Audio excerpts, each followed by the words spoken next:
I am very happy to be here. It's kind of surreal. So little side note story that just happened coming in. When I first started, and he'll be in my presentation, when I first started, Rocky Snyder was one of the people that I idolized, right? We all know Mike Boyle, we all know, Cook, Gray, all those big names, but Rocky was always one of those people who the way he spoke, his energy in the room, how he interjected himself into your life when you go and talk to him, like I really looked up to him. And I'm walking in this morning. I was here before anybody because I have a thing about setting up nice and early, right? That's the athlete in me. And I got this picture and it was Rocky's name on the board. He's presenting in the room next to me and then mine. And it was like I went in and told him this story and it was like this really like touching moment about him when he started speaking and me. So guys, if speaking is something that you want to do, if it's like a passion of yours, right? I know for you, she's speaking in Providence. It'll be great. Perform Better is absolutely that platform to help get you up there, right? Figure out who you want to be, where you want to go, and bring the presentation, the title to Chris. It's surreal to see these opportunities happen. But as I had said to the couple people here in the beginning, this is a very different style of lecture than you're used to. I said, I will yell at you. I will get you up. If I ask for responses, respond. I don't do the silence stuff. And this is not going to be super in-depth science. We'll cover more of that in my hands-on. This is a little bit more removed. This is bird's eye view. And my goal here today is to get you to think deep about your business model, the structure in which you are approaching fitness. And we are kind of at this cusp. As you'll see, I'm going to go through some statistics and stuff here in the beginning. We are at a cusping point in our industry. And my hope is that the people in this room, when you leave here, are just questioning how you do things. If I can do that, I have done my point over the next hour and 15 minutes, okay? So beyond the algorithm, right? The pain performance and the skill sets, right? That will separate you from AI or that AI will never replace. I already said to inspire, right? I want to bring that out in you, right? I want to understand our problem, get you seeing things through a different perspective. And most importantly, at the end of this, I want to give you some assets, something tangible to hold on to and kind of a vision of a direction. Right? I hinted at Rocky Snyder. I'll use myself as an opportunity there, but to give you a vision of what that potentially could look like, right? How do we move through? I'm a big fan of the here's what you're in for. So we're not pulling any punches, right? I want to go over our problems. I want to show you what the future of fitness is. I want to think through a new way of fitness, give you some solutions. And then obviously, what's the point of coming to a lecture if we don't get free things? That's the whole point, right? Get some free shit. So the ecosystem of fitness. We have some massive problems and some massive wins happening in our industry right now, okay? We are booming in the fitness industry. However, gyms are closing at an alarming rate. We are losing trainers. How many facility owners do I have in here, okay? How many just solo practitioners? You maybe are a trainer or a coach. And then half of you didn't raise your hand. So what do you do? Just call it out. I'm going to get you up and you're going to start doing jumping jacks. What do you do? One more time. Cool. What else? There were a couple people who didn't raise their hands. Call it out. Health coaching. Okay. Do we have life coaches in here? No. Okay. One more. Give me one more person who didn't raise their hand. It was back here in the corner. I saw a dead spot. What else do you do? Pilates. Okay. Interesting. For those of you who have studios, we see massive trainer loss in the industry. Client loss for those now going one step under. We see therapy within the same reoccurrence. So people getting injured coming back. And lastly, healthcare systems failing over and over. And of course, under scrutiny with the government at play. When we talk a booming industry, we have 45 to 46 billion. I want to make sure I got that right. Billion in 2025 is spent in this industry. It's a lot of money. A lot of money, right? We have a massive resurgence in terms of this longevity concept that's coming about. The new biohacking, the future of health, so to speak, right? 76% of consumers now identify as physically active. Now, we as health coaches kind of understand that might be a little bit of a hoax, that, my mom, who happens to go for a walk twice a week, says she's now physically active, and I don't know if that counts. However, that's what we're looking at, right? When we talk about gyms, and this is where it kind of gets scary, and it's a big pill to swallow for those who own facilities. This is hard. 81%, right? 81% of gyms fail within the first year. That's a lot. Right? Average gym loses roughly 30 to 40% of its members. Now, we know attrition. When we talk business and big picture things, there's some acceptable loss rates, but this is on average.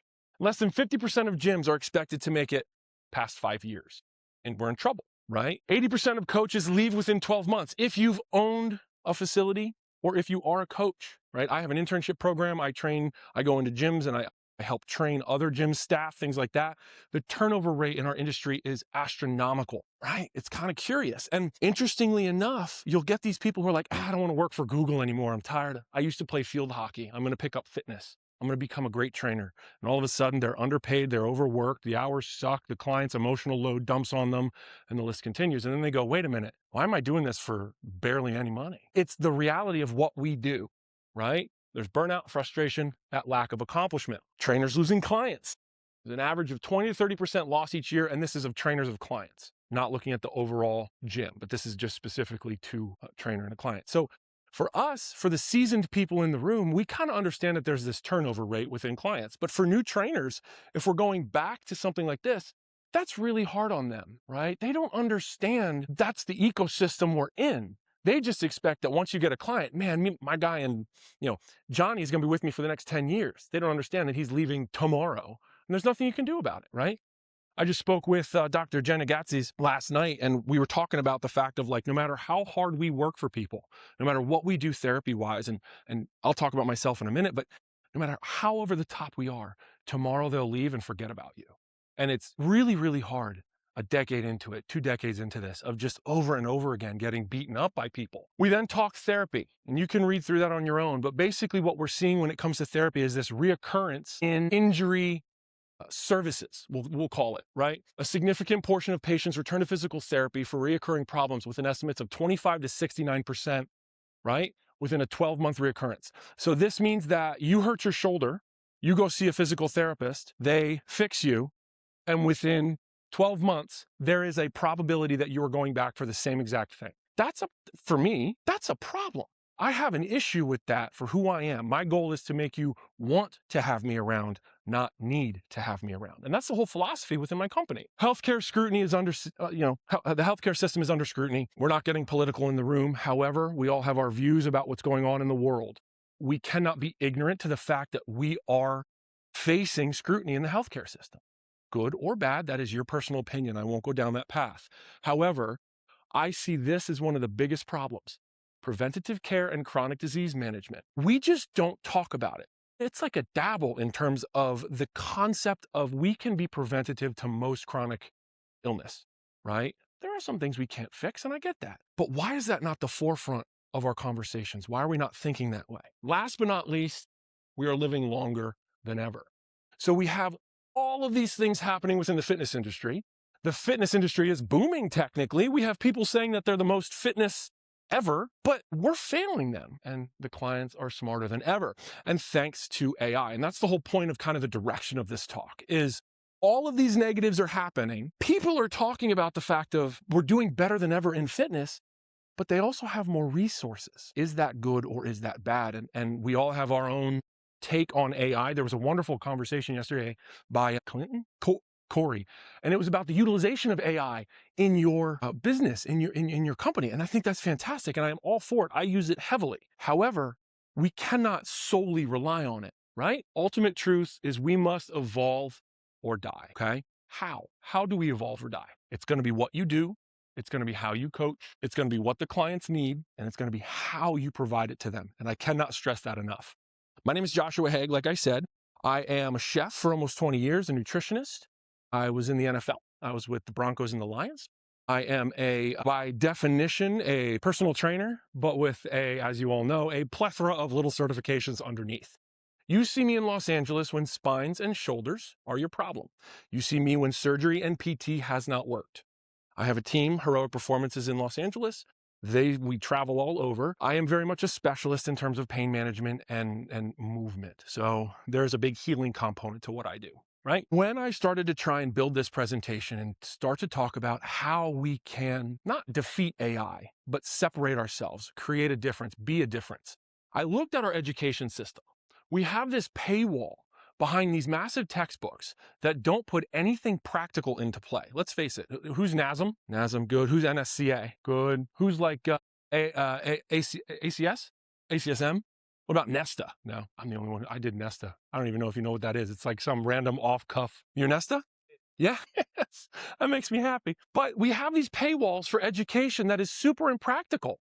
Like, when was the last time you really dove into the textbook to really train Debbie, who's got a bum shoulder and 2 kids? Like, it doesn't work, right? There's a discrepancy. We have lack of thoroughly vetted material, and I know you all know this. Your clients come to you, my God, I saw the best exercise to build my glutes, and all you know is it's going to shear their spine apart. And it's just like, how do I tell you that this is just going to hurt you, but also make you feel good and make you feel like I'm listening, right? This is our biggest enemy in my eyes, right?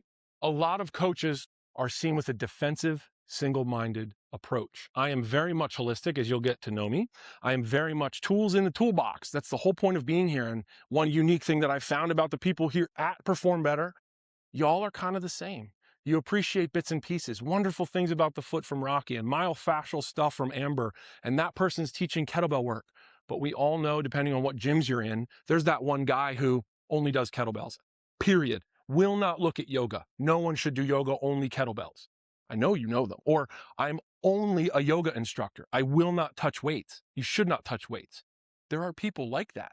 And the problem is this breeds into our clients. Should you have tools in a tool belt, or should you have a single-minded approach, right? Tools. Thank you for saying something. That's very nice. I appreciate you. Fear of inferiority. Fear is a big one amongst coaches. You're afraid of losing clients, right? You're afraid of not making rent. You're afraid of losing your business. You're afraid of, and then fill in the blanks, hurting someone, things like that. And so this inferiority complex kind of grows. That's where we start to hold on to our single-minded approaches because it's the only thing that we know that works. But we're afraid to branch out. And so I'm asking you to not hurt your clients through this presentation and start to grow your mindset, expand your mindset to the potential of a different way of thinking, right? Let's get into the meat and potatoes. When we start to dissect AI, it's really good. It gives you a really great basic program, right? I need a bigger butt. I want to jump higher. It can give me a 4x4 split, emphasizing legs and plyometrics. Done. The problem is it cannot read human nuances. So it takes all fundamental analysis out of play. Meaning, is there an assessment? Should there be an assessment? Is there a daily assessment? All of that, right? There's no honest, truthful assessment. AI gives generic programming. There is no critical thinking when it comes to knee tracking, gait mechanics, foot patterning, right? Small joint manipulation as you're going through patterns. And that's what we're going to talk about in the practical, the hands-on with me today, is kind of how you can build some of this stuff in if you have not already, right? The big one is AI is going off of client input. And we all know with AI, it's only as good as you can talk to it, right? And if he is an expert trainer and he's really inputting the biggest parameters you can around this person, you're going to get quality outputs. But imagine your clients going to AI. And what's funny is like, I'll get clients now who will come back and they'll fact check me with AI. They'll go in and be like, I need to sleep better, this. And they'll come to me and be like, AI said you were right. It actually said, I saw the one script, you have a good trainer, listen to it. It literally said that to my client. And I'm like, yeah, that's right. Don't fucking forget it. But that being said, it's going off of their input. And so if you have truthfully an idiot of a client, and let's face it, most of them are with their body, right? The elites with their body don't need trainers. And I'm not talking bad about them, but motor morons, if you've ever heard of the conversation. A lot of people are this kind of oblivious person with their body. So how are they going to cue their client when they need to get that jump program for volleyball? How are they going to cue AI when they have no idea what they're talking about, right? There's no vetting of that program. So now it spits out this wonderful program. Yes, I'm finally going to jump higher. Here we go. 16-year-old volleyball player. Should they be? It's not that it can, it's should it can, right? No centralized information. So it is giving you data, but nothing is looking, like I said earlier, at the big picture. There's no centralization. There's no accumulation of all the other pieces of the pie. And that's what we're going to get into here in the back end of this presentation. And lastly, AI struggles with behavioral changes. And so it's not looking at a day-to-day moment. We're all great coaches in here. There's different ways to train. I train personally off of RPE each day, right? Rate of perceived exertion. Some people train like an old school periodization where you're hitting 65% of your 3-rep max and blah, blah, blah, and you hit your numbers each day. And that is think about like an athlete in college, you're hitting a very specific metric. Which is right, which is wrong is a personal choice as a coach. I trained RPE. I believe it takes into account behavioral changes. Debbie, that shoulder injury person with a mom of 2, she might be coming in kind of beaten into the ground. Should she back squat 500 pounds today? Or should she lay on the ground and do yoga? RPE does that. AI doesn't do that. It can't, unless they're going in every single day and inputting this data and information in, they're never going to get these up-to-date pieces of information, right? So, and this is where we kind of get to before we start to turn. The big drum roll, this is what we've got. AI is replacing generic and average coaching when you look at the statistics. Because let's face it, I can get a basic ass program from AI that does pretty good. Is it really going to help change their life? No. Elite coaches are going to stand out even more. This is when we really become a breakout coach. So I view AI, the release of AI, as a chance to truly become exceptional. I believe it is a springboard for us as coaches, and that is my hope for you here today. Can we systematize becoming elite? Because let's face it, what makes some of these coaches great? What makes the world's greatest coaches? And this is where, and I told him there's going to be a big picture of him in this presentation. This is where Rocky comes into play. This is Lauren Landau, who would be considered my mentor. He's the Broncos strength coach, and now he's with Notre Dame. He actually just won, I believe, Coach of the Year. Kudos to him. And then obviously we know Mike Boyle. Why are they great? We all know Mike Boyle. We all know Cook. We all know Gray. Why are they great? Because they randomly created FMS? Yeah, okay, maybe they think a little bit exceptionally. Maybe they do know a little bit more about the science. Awesome. But I can tell you right now, I'm a pretty damn good coach, and there are people smarter than me when it comes to biomechanics. I'm pretty good with running gait. I can fix most people's problems with their spine, but there are smart. You have your talk to Amber about pain management, Amber Kivett? Go see her talk. Phenomenal. So you don't have to be the smartest person in the room, but can you create a system for success? And I believe that concept of creating a system for you is what will differentiate you over AI. There was this concept, and I call it a project manager approach. I ask that maybe each of you take this on yourself. We all have doctors and therapists, nutritionists, trainers, and physical therapists, right? Of different sorts. Maybe you're a pitcher and you've got a shoulder specialist, and you've got a running gait specialist, and you've also got a jumping specialist as a volleyball player, and so forth. At the high level, we use all of them in different practitioners, and there's really good power in that. You have specialists, you have people really diving into the nitty-gritty in one area. Super powerful stuff. Can Debbie, that mom of two, have access to all this? That's really hard to do, right? Now, the doctors are pretty much out there. Cool. But they don't really ever talk to the nutritionist. And if they even have a nutritionist, can that nutritionist even have the contact of the physical therapist? And what I've found after the years is a lot of people don't coordinate together. They don't come together to create a system of wellness, right? AI can't do that. You can put your information in, but it's going to give you some random outputs based off of the statistics of the world. You have the opportunity to become this elite skill set. Now, I'm not asking you to become a doctor, but you can help your client understand what their MRI says. It is not hard, right? Can you learn basic nutrition principles? Yes. And the number of coaches that I see that come into me when we start our internship program, when we start growing from the ground up, that cannot hold a conversation in nutrition is mind-blowing. Do you know who else only gets one semester of schooling for nutrition? But they're supposed to be helping your clients beat chronic disease. How can you beat chronic disease if you're not thinking about the inputs in your body? Food is input. It doesn't make sense to me. And so all of a sudden, if you can position yourself at the center of this circle and you are the project manager, you're the one orchestrating what goes up, what goes down, left and right, and helping your client navigate life, you will exponentially leap your business forward as well as your client care, right? And I know some of you might be bigger box gyms, or you might teach classes and things like that, and I totally respect that. This is more of a one-on-one approach.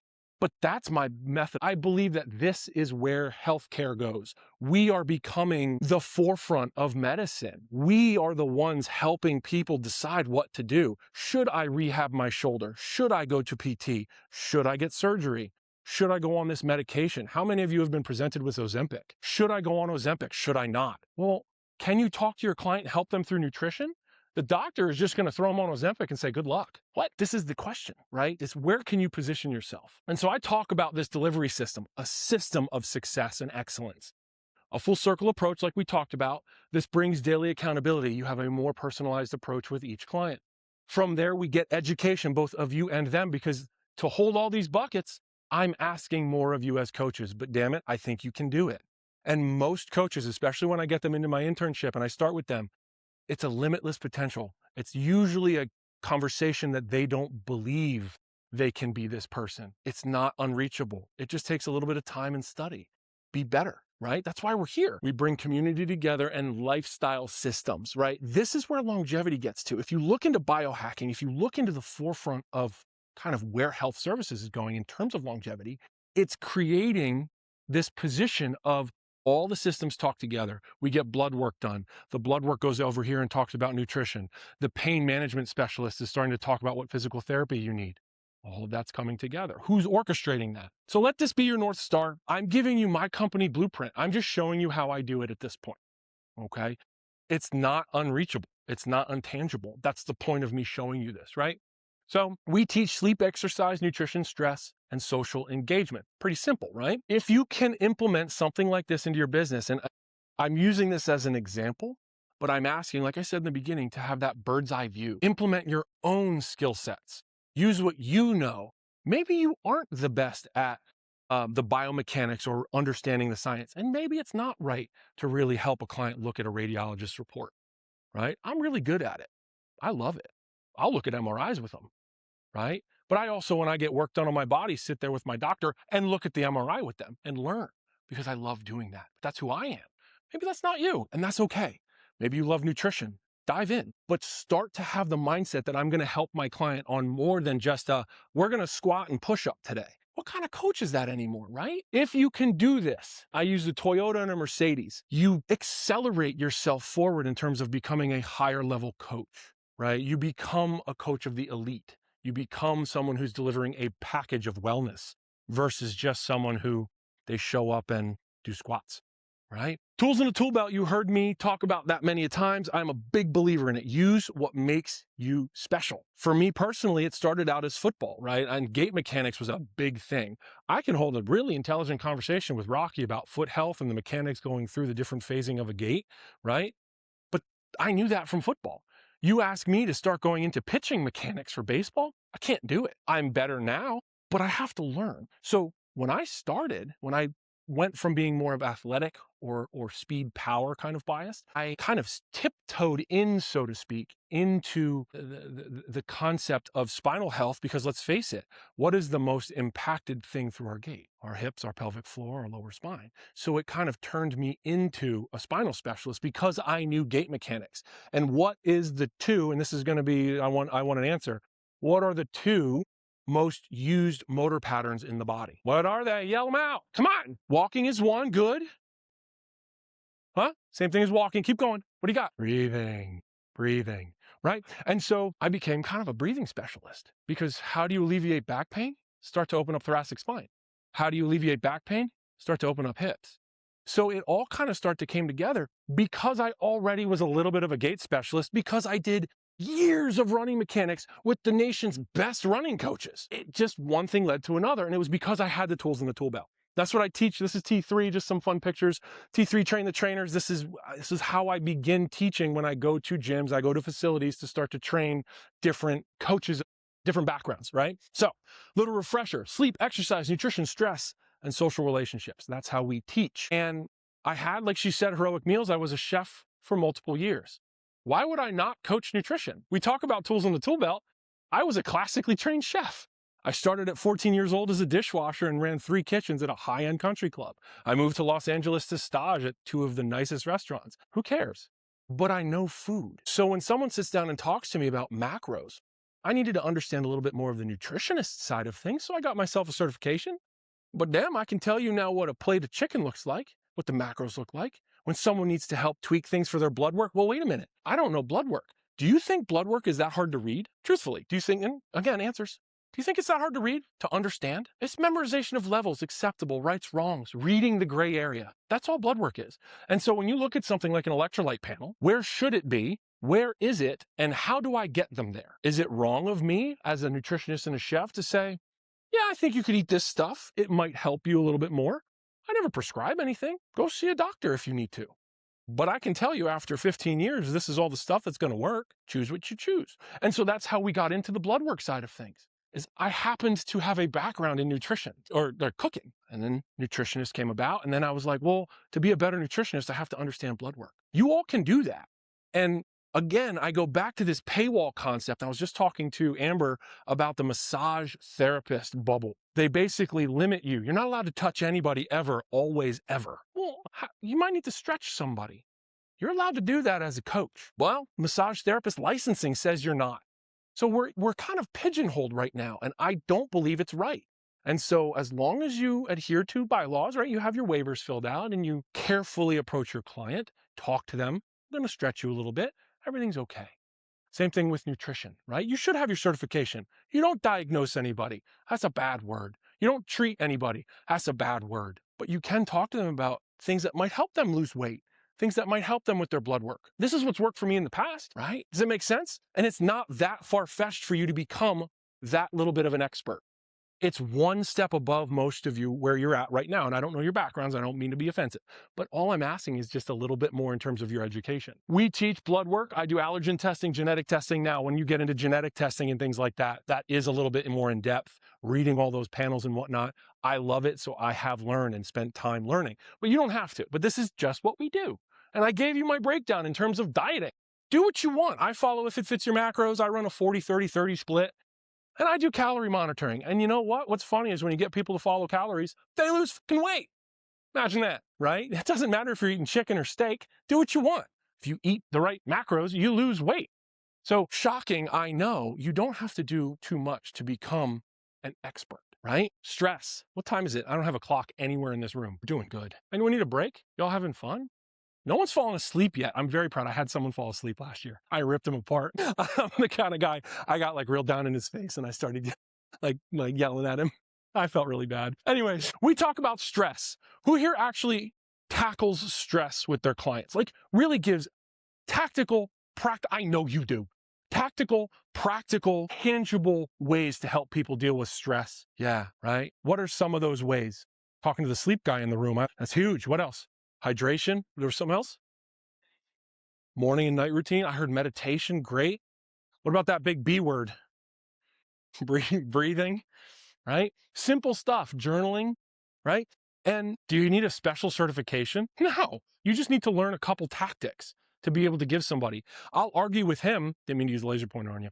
I'll argue with him just saying you need to sleep better. We know it. We know what that means, but most people don't. So I would argue that's bad coaching, right? I'm not picking on you, but it's the concept of go a little bit deeper for me. If you're coaching someone in stress, give them the actual tactic. You need to be in bed with sleep consistency within a 15-minute window in the morning and the night, right? We want to see you sleep between the hours of 10 and 12 and 12 and 4. 10 and 12 is physical recovery. 12 and 4 is mental recovery. That is no matter who you are, no matter where you are in the world, that is how your body sleeps for optimum performance, right? We can go into the sleep research, the whole 9 yards. That being said, now I got a little bit more in depth. I'm an expert now, at least to your client. You conversating with me on sleep, we can go a little bit now even farther in depth. But to your client, that is an expert. Those are the moments where you need to position yourself above AI. Does that make sense? Do you see kind of the path that I'm laying here? Yes? I got one yes. Yes? No? Yeah, okay. I got a head shake out of a big guy over there. I like it. I like it. When we talk about exercise, and I'm going to go a little bit more in depth here because the whole point of being here is a trainer, right?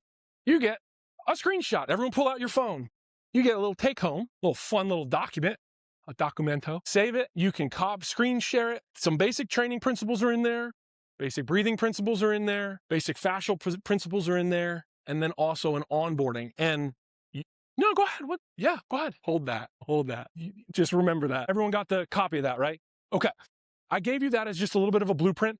Choose to use it. Choose not to. Who knows what fascia is? Okay. Some of you raised your hands. Some of you didn't. If you do not know what fascia is, this is the direction of understanding biomechanics, understanding the nervous system, understanding a deeper meaning to the body.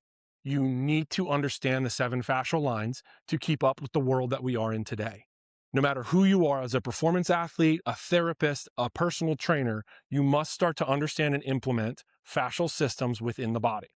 That being said, I am not getting super sciencey. There are people who can explain it much better than I can. Just start to read. A wonderful book is Anatomy Trains. If you have not read it, it's thick. She is thick, but a wonderful deep, thank you, but a wonderful deep read. And it will go really in depth about this and how to actively dive in to fascial systems. Anyone heard of Eldoa? We have some who've heard of Eldoa. Eldoa is an entire school dedicated to myofascial manipulation. It is one of the backbones of my spinal teachings in terms of understanding how to manage pain. Something for you to look into is a couple of the Eldoa positions. You can learn them online. Very powerful stuff, very hard on the nervous system. I recommend you start on yourself. Look up the L5S1, L1 through S1. Just do your lower lumbar stuff. And there's women sitting there doing the different Eldoa patterns online. It's hard. You'll fatigue very quickly. You'll feel your nervous system. You'll start to understand the power that is fascia if you've never integrated with it before. Eldoa is E-L-D-O-A. E-L-D-O-A.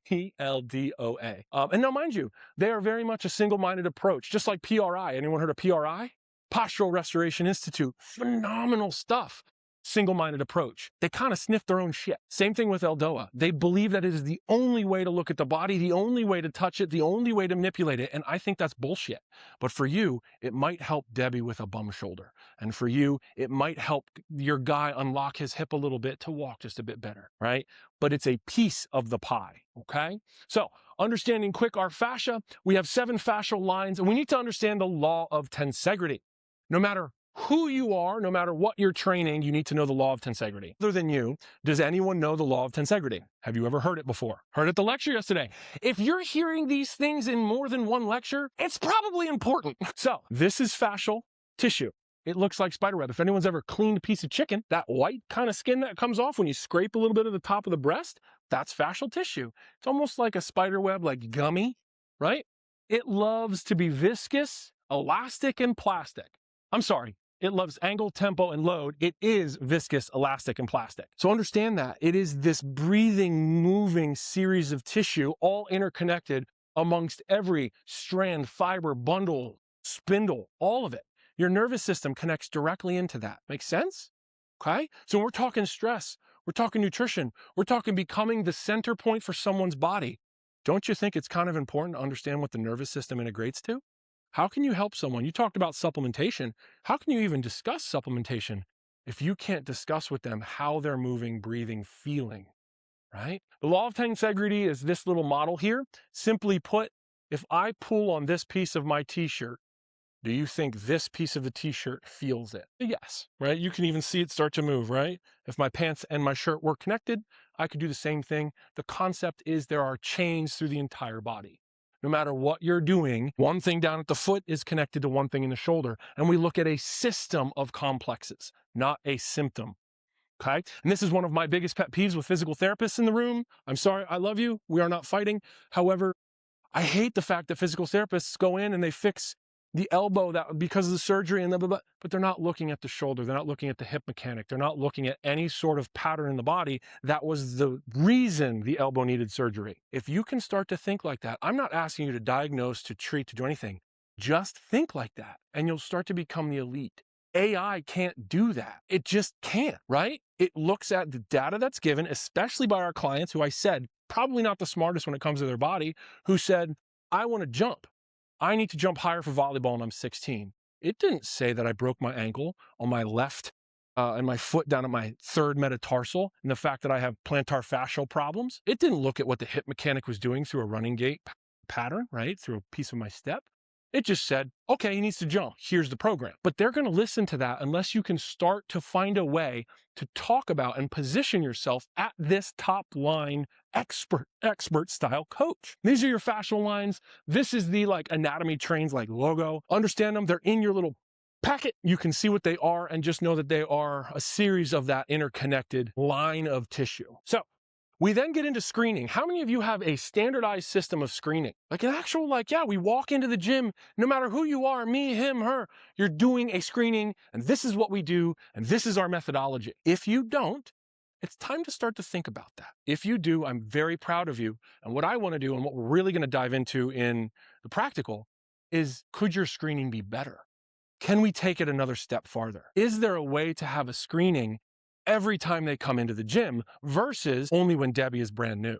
And that's where most people make a mistake, is they come in and they have this screening and they do a wonderful job and then they never look at them again. I'm gonna throw Equinox under the bus. They use FMS. I love the boys. I hate FMS. It was designed for college baseball players. So Debbie walking in with her 2 kids at 45 with her shoulder, how is she gonna pass a collegiate baseball mobility screening. That's what FMS was designed for. By default, you are failing. So yeah, so the Equinox trainers stand there and they're taking their notes and whatnot, and I'm like watching from the side, kind of upset in the fact of no matter what, that woman was doomed, and there was nothing she could do about it. So we talk about screening. I'm going to show you my basic screening, and buckle up. It is going to be intense. And don't judge me for bad form. I did that on purpose. So we follow the primal movements: squat, lunge, hinge, walk, run, push, pull, plank. And the concept being, this is what you should be able to do as a toddler. This is what you should be able to do at 75, 80. These are basic movements in life. They are not the most complete. And obviously you can get into the talk of squats and what your thoracic spine is doing and where should your cervical spine be positioned. Yeah, I understand there's more in-depth movement pattern screenings. We want to find something that the client can do consistently. We want to find something that the client can win at. But I also want to see something that gives me real tangible data that every time I'm in the gym, I can recreate. How many times a week do you lunge with a client? Whether it's lateral, maybe it's for, different planes of motion, a little sagittal. But technically, if I'm loading Debbie or I'm having her do her first set for today and she's lunging forward, maybe 4 or 5 reps as a warm-up set, don't you think that's a movement screening? I'm standing there talking about the kids looking at her knee angles and hip angles. All of a sudden, she doesn't see it, but I am screening her day in and day out for movement incompetencies. And then I can turn the program if I see that there's something wrong through her knee before she ever gets to patellofemoral problems, right? Quad tendon ruptures, things like that. AI can't do that. They gave you a program, they spit it out. Here's 4x4 split. You're going to jump higher. Good luck. This is how you have to start to think, is this system that is looking after your clients day in and day out. I'm just going to run these very quickly. We all know great squats, and I'm showing you in, where's my mouse? I'm showing you in the worst way possible everything that could go wrong in a squat. We're looking at valgus knees. We're looking at that kyphosis coming through. My head falls down. We have no shoulder range of motion here going back into extension, right? And let's face it, we have all seen a client come into the gym looking like this, and they say, I want to lose 10 pounds, right? We then go to lunge. Simple. Do they balance? Do they externally rotate? Can they balance? Right? That single leg stability. Do they have the ability to be strong, right? Can they stand up on one leg? Again, we look at spinal extension. Are we flexion biased? Are we extension biased? Where's their eye line? What's their knee health look like, right? We look at the hinge. This is a big hamstring driver. Are they valgus again when they go through this? Are we hyper mobile through adductor or hyper tight, immobile through the adductor, right? Is the hamstring able to release? Do we see that lower back starting to round, right? I'm not even worried about kyphosis at the top yet or what cervical extension is doing. I'm looking to see if hamstrings can release. We then go through walking gait, what I believe to be the most important analysis on here, next to one movement. Your walking gait, right? Are they externally rotated? Are they flexing their glutes really tight, right? I'm a spine specialist, right? When I see, I call it the old Jewish man walk, right? I'm in Los Angeles. It's a big Jewish population. They walk like this all the time, right? They flex their butt cheeks, they stick their crotch out, and they do all that good stuff. I can guarantee you they have spinal problems. It's not even a shot in the dark, right? That external rotation is a direct, derivative of whether or not they're able to move that ilium. They're able to actually get their sacrum going, right? And so I'm looking for these things right out the gate. But also when Debbie's popping in and she's got her backpack and she's putting it down, or she's walking downstairs, because I train in home a lot of the times, I'm watching how she's walking. How's she going upstairs? How's she turning? Things like that. Yeah, we're talking about the kids today. Yeah, we're having fun talking about the food she ate. These are all the things I'm thinking of, because let's face it, this is a really simple screening that you can do day in and day out and tells you so much about who they are. How are they breathing?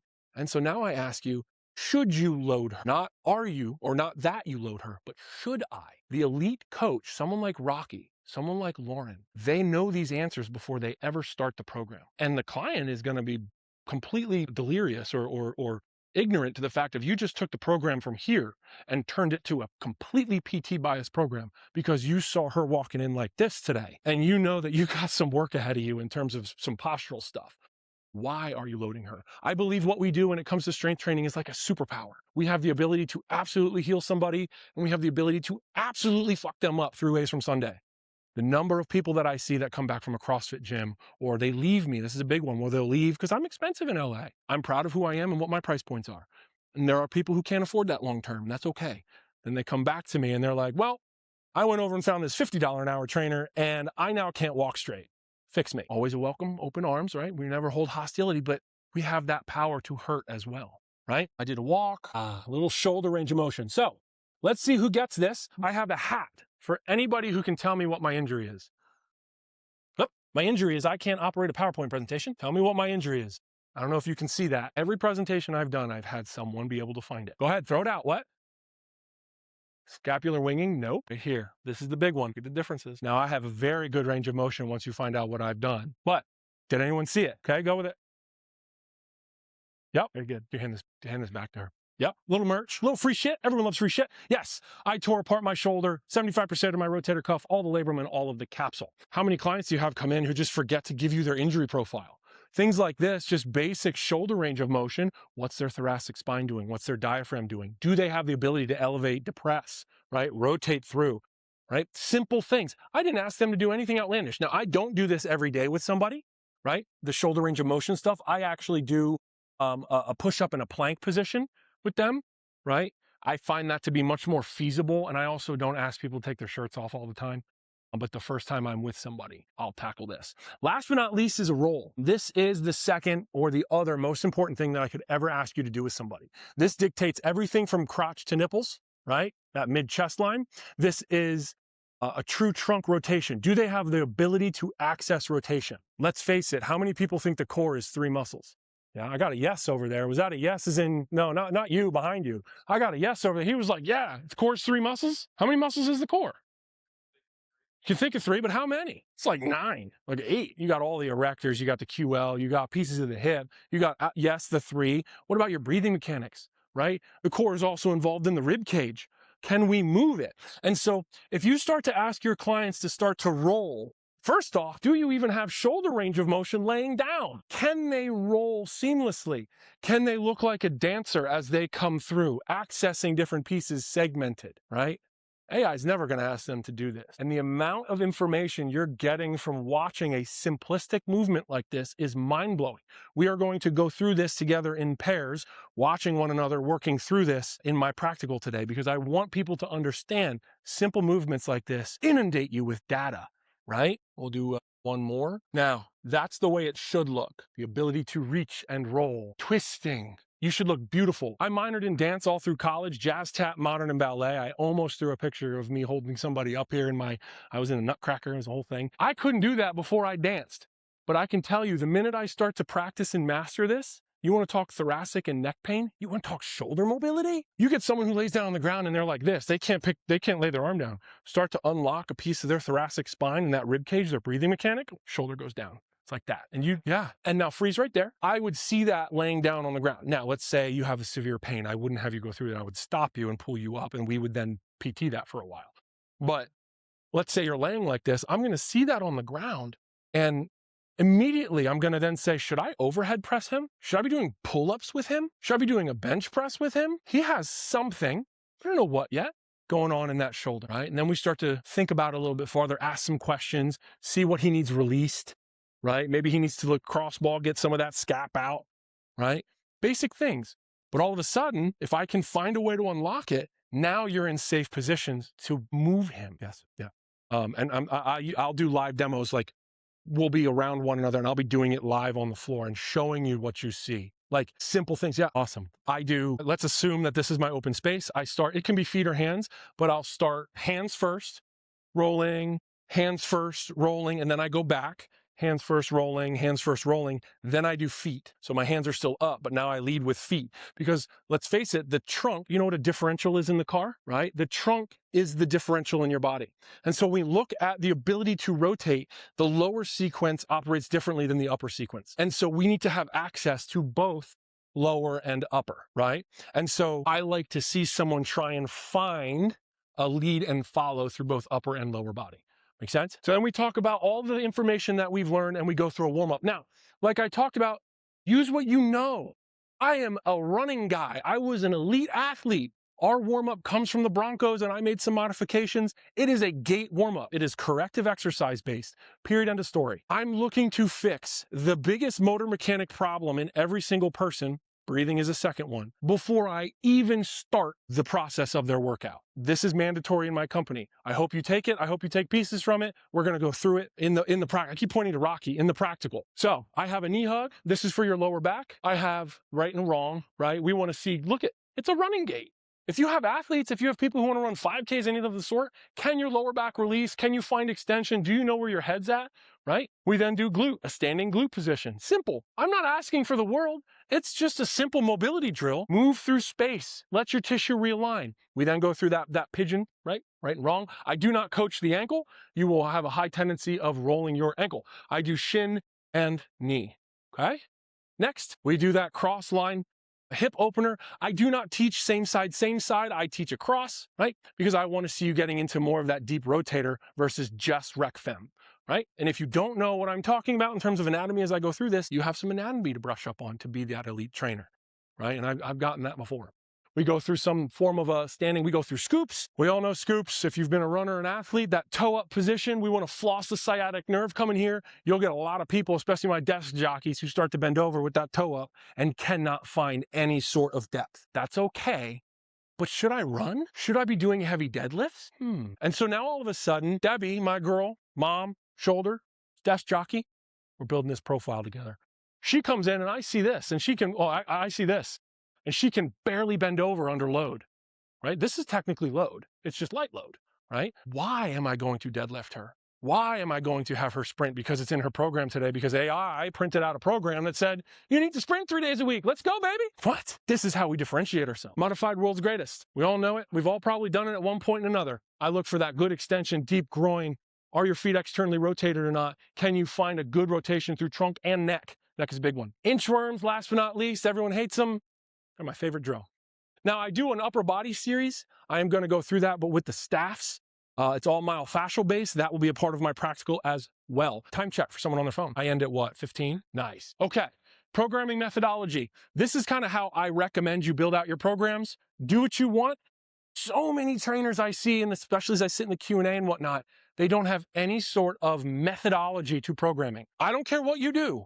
You do you boo-boo, but have a methodology that has science behind it that you regurgitate over and over and over again. So I go focus, process, breakdown, and therapy. Therapy is not bad. Everyone in my company does therapy every single day. There is prehab and rehab. Something as simple as lacrosse ball is prehab. Maybe you need actually hip cars, right? Maybe that's more your prehab today. Everyone is different, but don't think that because I said therapy, and this is a big one that clients have to understand, don't think because I said therapy, it means you're broken and aren't going to work out really hard today, okay? Your focus. Is this program a therapy-based program? Is this program an athletic program? Is this program for Gen Pop? No one that I meet in terms of new coaches starts with who the client is or where they're going. They seem to be just picking exercises because of weight loss, because of jumping. Go one step above that, and it will help direct you not only for the 8 weeks of your first cycle, but for a year, okay? Because we need to start to think about kind of the long-term implications of how we're programming, right? We then go into our process. What is the process at which you are going to take them through this? Is this joint prep, tissue prep, nervous system prep? What order of operations? I am a big proponent of RAMP. Anyone heard of RAMP? Alan Cosgrove. Range of motion, activation, muscle preparation. You will and must do this with me every single day. And for a lower body, heavy squat day, that might look differently than a sprint day. That might look differently for Debbie versus Johnny. That might look differently depending on who you are. And personally, I think this is one of the big areas that big group classes fail pretty hard in, is they don't bring this concept in, that the room is warmed up, they get 5-pound weights and they just start doing stuff. No, right? What's your program strategy? What's your cycle and phase right now? Is it a functional based? Is it therapy based? Are you in a strength base right now, right? So kind of trying to get you to zoom out when you start to program, not just come in at an 8-week cycle saying, I'm going to squat this day, I'm going to push that day, I'm going to pull. Back up a little bit. Create more depth to what you're doing.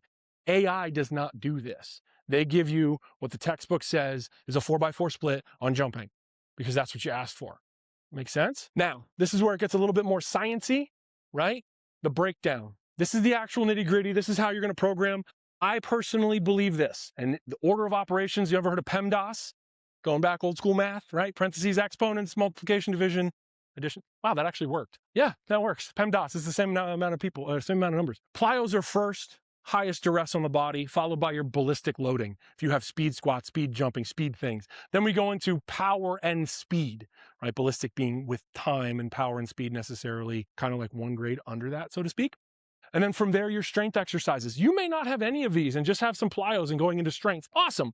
And then you finish with auxiliaries. And there are so many different ways to organize this. And that guy's going to say that you should be starting because the Russians said you lift like this. And that guy's going to say that you should be functional here.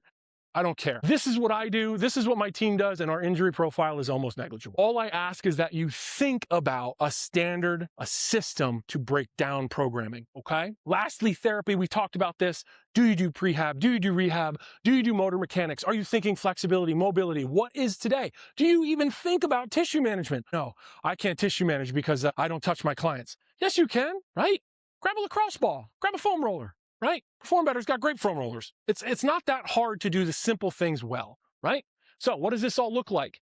I will see this at the top of every program from one of my coaches. This is an athletically prowess person. They're going to do ramp. The program will be a plyo force application bias today with strength auxiliary PT throughout, and that PT is going to be some locomotion, right? Locomotion. Ooh, I crossed in front of the screen. That's bad. Ooh. Tom Plummer would yell at me. Pliability, multiplanar, movement, XL, decel, right?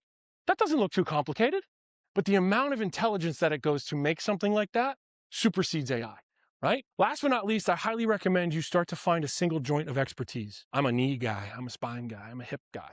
Because when you start to talk to clients in terms of accelerating your business forward, an in-depth knowledge starting with one mechanism, one joint, one thing will really help you become different than Johnny who works at 24-hour fitness. Not knocking anybody who works at 24-hour fitness. But like, you will differentiate yourself one step farther. I always put him in here. This is my guy, Truffle. Truffle is in every presentation I ever make, no matter where I am. I've found that the lowest hanging fruit across all client bases was sleep. And got to talk about what you preach. Got to do what you preach. You got to create a system for success. How many of you have clients that go home and you worked out really freaking hard? Yes, great job, high fives, good luck, I'll see you tomorrow. And then you don't really touch them again. You don't have any contact points. You say, sleep well. What does that mean? What is their lifestyle? What does their room look like? Do they have temperature settings? Have you talked about what a proper temperature looks like? Everyone measures now. Do they even understand what REM sleep is? Do they understand deep sleep? How to get more deep sleep? Because everyone comes back and says, my hormones are a mess. My blood work is all over the place.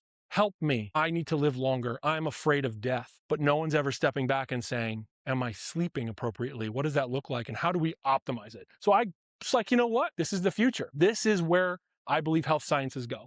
And I created Vibrant. I'm going to give you a copy of my book at the end of it to help just bring a coordinated assault on sleep science to you. As I dove into the research, all the clinical trials, there's so much data out there that's all spotty. No one comes together and starts to really assemble a blueprint for sleep. And I want to give that to you. That's what I did. That's Vibrant. What we see, and this is like boiling it down, we see 5 buckets and it's a pyramid scheme. Yeah. So it starts as lifestyle. You have a lifestyle of good recovery or a lifestyle of poor recovery. Most people think I'm going to optimize for my exercise and performance, and they kind of get home and they go, well, I'm going to go to sleep and hope for the best. I challenge your clients to optimize for recovery and let performance take care of itself. This is what we do at the highest level of sports. No one talks about this though. They only see the person sprinting down the field, shooting the ball, lifting videos. No one talks about the sleep coaches that come in and talk to the athletes, the supplements that you are on for sleep, right? How you bridge that gap. And so this is kind of showing you a little under the hood of how the best in the world do. And it starts with sleep and it starts with their lifestyle.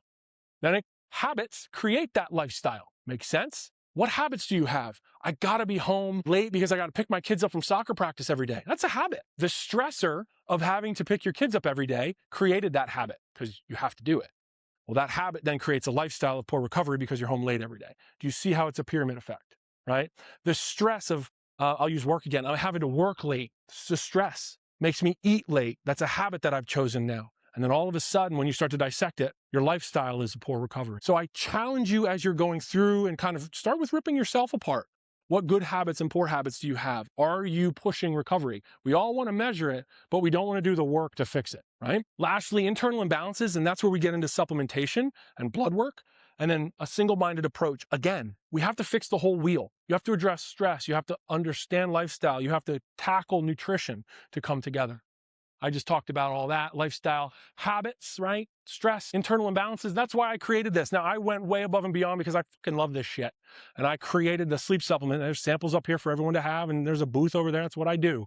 It's my flagship company, right? I decided to, instead of trying to give my clients all these different random ingredients, I went to a formulation specialist and I went through the FDA regulatory problems, and I went through the clinical trials to create truly a supplement that I believe in, that I would give my mom, right?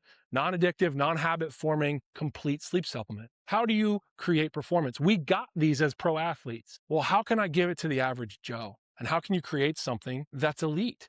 I am living proof. You have the power to do this. It is not outlandish. AI can't do all this, right? So the real answer, how do we beat AI? How do we beat AI? Is to become more, is to step up to another level, is to challenge yourself, your knowledge, your expertise to unlock that next level. Does that make sense? Yes, I got one head nod. Nah, falling asleep, I don't know. Told you this was not gonna be super sciencey. Lastly, summing it up, demand on us is higher than ever, right? I believe in this multifaceted approach. I believe you need an advanced knowledge of these things, especially fascia, especially sleep. Start to dive in. I'm giving you some resources today. You have fascial systems there. I'm giving you the sleep book. Read, learn a little bit, right? I write the exact same way that I talk. I can tell you it is not going to be rocket science, right? Develop your own standards and processes. Please, take mine, take all of it. That's the point of being here. But I know you each are special in one way or another. I know you have a gift in something. Use that as the kind of foundation and then grow out what you see that your clients need, right? Maybe you do only train athletes. Maybe you do only do group classes. Maybe you do grow out on your own, right? Don't be afraid to expect more, especially from yourself and especially of this career. Like I said, the average trainers, they're going to get washed away. It is just inevitable. The elite are the one who are going to stay. A couple bonuses, and I saw this on a different slide. It was Thanksgiving. They're pumpkin pies. It was a bonus day. I saw this on a different slide, I think by Martin Rooney, and it might have been, I can't think of his name. My God. Oh my God, he's gonna kill me. Todd Durkin, thank you. Don't shoot me. Don't be afraid to copy. Stand on the shoulders of others. That's why we're here. Take everything you learn, right? Beyond me, take everything and use it. Use it on yourself first. Don't just go home, dump it on your clients and say, I learned 50 things, good luck. One thing. Simplicity, simplicity, simplicity. And that was the problem with my business. That is why I created Vibrant. My business is not scalable. I cannot help 1,000 people. I can help how many hours in a day. And so think about, if you want to grow, how you grow. Can you become scalable? Maybe you can, maybe you can't, maybe you don't want to. To be successful is only going to get harder. You have to be willing to do what no one else will do. That is why we are here. That is why some of these experts are who they are, is because they designed something, they created something, they thought differently, they decided to take a stand to become something more. And I'm hoping to empower you today to do that, right? True success goes to the one who works the hardest, longest. It is going to be rough here for a while as AI comes out in our business. It is going to get a little seedy. It is going to be scary. You're going to be second guessed. You're going to be challenged. You're going to lose clients because they think they can do it on their own. Don't stop. Don't stop moving. Don't stop working. Don't stop innovating. You have to. Don't be afraid to. This company may fail miserably. I had a meal prep company for 3.5 years. Did wonderfully. Closed that down. They say, I think it's the 9th. It might be the 7th. The 9th company is the one that, as an entrepreneur, is the one that sticks by statistic. It might be 7, right? How many times can you fail? Can you fail faster, right? These are the things that make good great. You are not going to have all the answers. Please just start. Just start moving your feet. And they always yelled at us in football, right? Don't stop your feet. That's the big rule. If you stop your feet, you're dead. And think about it. When you see on the NFL, someone stands still and they get drilled from the side, right? Do not stop moving your feet, and use that today. So that's my contact information if you have questions, and I will dive into the supplement thing here in a second. And then last but not least, of course, free shit. Copy of the book is up here. The Sleep Solution is the name of the book. It is the foundation for Vibrant. Everything that I have is in there. It's just like I'm a big believer that, like, on the back of the bottle, if you took my bottle and went to Amazon and ordered all the individual ingredients, you could make my sleep supplement. I am not trying to hide anything from anybody. I hate proprietary blends. I think it's the stupidest thing in the world. You should be able to rip me off, right? That being said, the same thing with the sleep book. Take it, use it, teach your clients with it. For anyone who's curious, I also built a Sleep Academy, and the business model behind my product is I gave all these free resources. The Sleep Academy is a day-to-day rip apart, 30, 60, 90 day, full sleep reset. And so a lot of people don't want to take the time to read a book. They want little bits and pieces, segments. And that's what I do in the Sleep Academy. You can use it with your clients if you know someone who needs it. You can use it with yourself. It's up to you, but it's a resource for you that I led via video of here's what we're doing and why. Here's what we're doing and why, day by day. Okay? Did everyone get pictures if they need it? Yeah, go ahead. I don't want to take it down. What's my time? Go with your supplement question. Show me your blood work. Okay? Like, that is a personal choice. If someone came into me and was that standoffish, I fully respect your choice. Supplementations are exactly that. They're meant to be the last piece to a great nutritional platform. I firmly believe that we should be trying to minimize the amount of intake from supplements. We should be trying to nutritionally enrich our body. But let's face it, when we talk about bioavailability, we talk about digestion, we talk about the ability to absorb, at some level, we do need to take in more. But also the problem that you face when you talk about methylation pathways, something like calcium. I have a lady, she's 78. You have osteoporosis, take more calcium, take more calcium, take more calcium. The problem is her body doesn't methylate appropriately on the pathway to absorb calcium. So she's taking a massive dose of calcium and you're not seeing any blood work change. But the doctors are just dumping it. So it's like a funnel. So they're supplementing more and more and more, but they're not fixing the root problem of absorption. It's a hard line to walk. In this specific case, I would absolutely, especially since she's an expert, absolutely, I respect that. If you ever want help or to talk about it, I'm here. Would love to bounce some ideas off you and then be done. I would never challenge her because then it becomes, excuse my language, it becomes a cockfight. And I don't need that in my life, right? You do you, I'm gonna do me. And if you want help, I'm here for you, right? You pay me for a reason. It's your choice to choose. It's like air conditioning on a car. I might not use it. Okay, great.